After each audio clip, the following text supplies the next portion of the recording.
নতুন টপিক পশ্চিমবঙ্গের লোকবসতি। পশ্চিমবঙ্গের মধ্যে সবচেয়ে লোকবসতি ঘনত্ব কম হচ্ছে পুরুলিয়া জেলায়, আর সবচেয়ে বেশি ঘনত্ব হচ্ছে কলকাতায় লোকবসতি।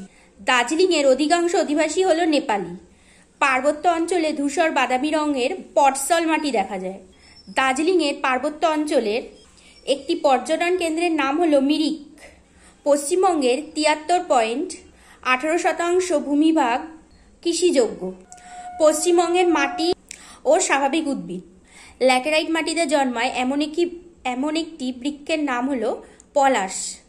বীরভূম জেলার পশ্চিমভাগে আছে ল্যাটেরাইট মাটি। পশ্চিমবঙ্গের অধিকাংশ স্থানে আছে নতুন পলিমাটি।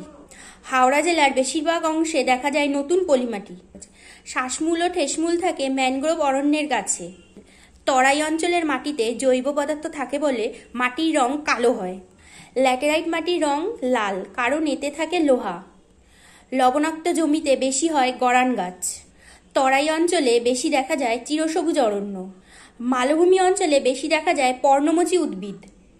মালভূমি অঞ্চলে বেশি দেখা যায় ল্যাটেরাইট মাটি। লোনা মাটি ক্ষারকীয় হয়। ভিডিওটা যদি তোমাদের ভালো লেগে থাকে অবশ্যই লাইক, শেয়ার অ্যান্ড সাবস্ক্রাইব করতে ভুলো না।